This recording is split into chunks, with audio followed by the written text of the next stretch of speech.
வந்து சூர்யா வீட்ல வந்து எல்லாரும் ஒருத்தர் ஒருத்தரா வந்துகிட்டே இருக்காங்க. யாருமே வந்து மகா வந்து பார்க்கல. மகா எங்கேயுமே கிடைக்கல அப்படி சொல்லிட்டே வராங்க. சூர்யாவையும் பார்க்குறாங்க. சூர்யாவும் வந்து மகா கிடைக்கலன்னு சொல்லிட்டு வராரு. இத பார்க்குற ராஜலட்சுமி மத்தவங்க எல்லாருமே அதிர்ச்சி அடையறாங்க. அப்ப மகா எங்க தான் போயிருப்பா அப்படின்னு சொல்லிட்டு யோசிச்சுட்டு இருக்காங்க. கரெக்ட்டா கோடீஸ்வரி அவங்க வீட்டுக்காரர் அங்க வராங்க. உடனே வந்து கோடீஸ்வரி வந்து என் பொண்ணு எங்க? என் பொண்ணு எங்க போனா? உங்களுக்கு எதுவுமே தெரியாதா? சொல்லுங்க என் பொண்ணு எங்க? அப்படி சொல்லிட்டு கேட்குறாங்க. உடனே வந்து உங்க பொண்ணு இங்க இல்ல. எங்க போனான்னு சொல்லல. யார்கிட்டயுமே சொல்லாம கொள்ளாம போயிட்டா அப்படின்னு சொல்லிட்டு சொல்றாங்க ராஜலட்சுமி. அத கேட்டு அதிர்ச்சி அடையறா. நீங்க என்ன சொல்றீங்க? எப்படி என் பொண்ணு போக முடியும்? அவ்ளோ பொறுப்பான பொண்ணு அவ. அவ வந்து இவ்ளோ ஃபேமிலிய விட்டுட்டு போறதுக்கு சான்ஸே கிடையாது. யார்கிட்டயும் சொல்லாம வந்து போணுன்ற அவசியமும் அவளுக்கு இருக்கிறதில்ல. இதுவரைக்கும் அந்த மாரி பொறுப்பில்லாத வேலைய அவ செஞ்சதே கிடையாது.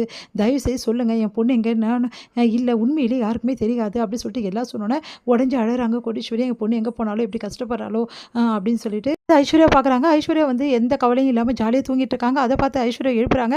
உனக்கெல்லாம் அறிவுன்றதே கிடையாதா? இந்த வாழ்க்கை வந்து அவ தானே உனக்கு பிச்சையா போட்டா. இப்போ வரைக்கும் இந்த வாழ்க்கை சொகுசா வாழ்ந்துட்டு இருக்கே. இதுக்கு காரணம் அவ தானே. தங்கச்சி வந்து எங்க போனா, ஏது போனான்னு தெரியாம கொஞ்சம் கூட கவலையே இல்லாம இருக்கியே. நீ எல்லாம் ஒரு பொண்ணா? உனக்கு நன்றின்றது இருக்கா? அப்படின்னு சொல்லிட்டு செமையா திட்டிட்டு இருக்காங்க. எல்லாரும் சொல்லுங்க. உண்மையிலேயே என் பொண்ணுக்கு என்னதான் நடந்துச்சு? நீங்க என் பொண்ணு என்ன பண்ணீங்க? அப்படின்னு சொல்லிட்டு சூர்யாவ பார்த்து கேட்குறாங்க. சூர்யா வந்து அதிர்ச்சி அடைஞ்சு அப்படியே பார்க்குறாரு. என் பையன் என்ன பண்ணான்? உங்க பொண்ணு போனதுக்கு அப்படின்னு சொல்லிட்டு ராஜலட்சுமி கேட்குறாங்க. என்னங்க இது அநியாயமா இருக்கு. உங்க வீட்டு மருமக காணாம போனது உங்களுக்கே தெரியாதா? அவ எங்க போனான்னு கூட உங்களுக்கு தெரியாதா?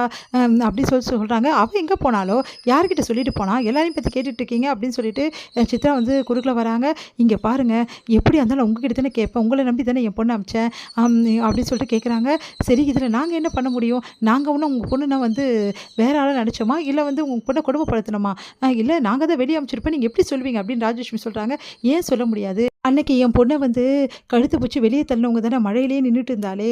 அப்ப கூட அவ வெளிய எங்கேயுமே போலயே! யாரையும் விட்டுட்டு இதே வீட்ல தான் இருப்பேன்னு சொன்னாளே! அப்படிப்பட்டவ எப்படி இப்படி வந்து எல்லார்கிட்டயும் சொல்லாம போக முடியும்? என் பொண்ணுக்கு ஏதோ நடந்திருக்கு. தயவு செய்து சொல்லுங்க அப்படின்னு சொல்லிட்டு பயங்கரமா கதறி கதறி அழறாங்க. உடனே தசரத் வந்து மாப்பிள நீங்க சொல்லுங்க. என் பொண்ணு எங்க? என் பொண்ணு எங்க போயிட்டா? உண்மைய சொல்லுங்க. என் பொண்ணு வந்து அப்படிப்பட்ட ஆளே கிடையாது. அவ பொறுப்பானவ. அவள பத்தி எங்களுக்கு நல்லாவே தெரியும்.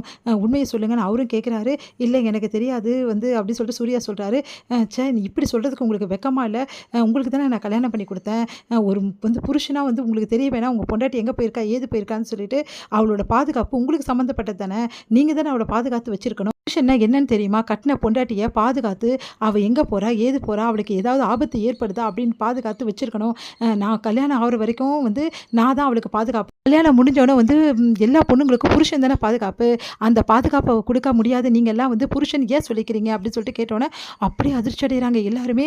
தசரதன் நான் இப்படி பேசுறதுன்னு சொல்லிட்டு அப்படியே வந்து செம்மையா கோவம் வருது சித்ராக்கு. யாரை பார்த்து என்ன கேள்வி கேட்டீங்க? உங்க பொண்ணு எங்க போனாலோ போய் ஸ்டேஷன்ல கம்ப்ளைண்ட் குடுங்க. அந்த கேஸை எப்படி பார்த்துக்கணும்னு எங்களுக்கு தெரியும். புரியுதா? அப்படின்றாங்க. அதை கேட்டு தாத்தா செம்மையா கோவம் வந்து தாத்தாக்கு செம்மையா டென்ஷன் ஆயிடுறாரு. என்ன வார்த்தை சொல்ற? பெத்தவங்களுக்கு தான் தெரியும் பொண்ணோட கஷ்டம் என்னன்னு சொல்லிட்டு. உனக்கு எங்க தெரிய போகுது? உனக்கு தான் அதை பத்தி எந்த கவலையுமே கிடையாது. உனக்கு யார் எக்கேடு போட்டு போனாலும் கவலை இல்லை. உன் இஷ்டத்துக்கு நீ பேசுவியா? எவ்வளோ தைரியம் இருக்கு இப்படி நீ பேசுறதுக்கு? பெத்தவங்க கதற தான் செய்வாங்க. அவங்க குழந்தைய காணோம்னா யாராலும் கதை தான் செய்வாங்க. அதுக்கு நம்ம பதில் சொல்லி தான் ஆகணும். நம்ம வீட்டிலேருந்து அவள் காணாம போயிருக்கா புரியுதா? அப்படின்னோடனே அமைதியாக இருக்காங்க. அடுத்து வந்து தாத்தாவும் பாட்டி சொல்கிறாங்க. கண்டிப்பாக உங்கள் பொண்ணை சீக்கிரமாகவே நாங்கள் கண்டுபிடிச்சி கூட்டின்னு வருவோம். எங்கள் வீட்டு மருமக்களை நாங்கள் விடவே மாட்டோம் அப்படின்னு சொல்லிட்டு சூர்யாவோட அப்பாவும் சொல்கிறாரு. உடனே வந்து சூர்யா சொல்கிறாரு. நீங்கள் கவலைப்படாமல் இருங்க. கண்டிப்பாக வந்து நான் வந்தேன்னா அது மகாவோட மட்டும்தான் இந்த வீட்டுக்கு வருவேன்னு சொல்லிட்டு சூர்யா கிளம்பி போயிடுறாரு. உடனே இங்கே கோடீஸ்வரி எல்லாருமே அழுதுட்டு இருக்காங்க. இங்கே என்ன பண்ணுறாங்க? தாத்தா பாட்டி ஒன்றும் புரியாமல் யோசிச்சுட்டு இருக்காங்க. இதோட முடியுது.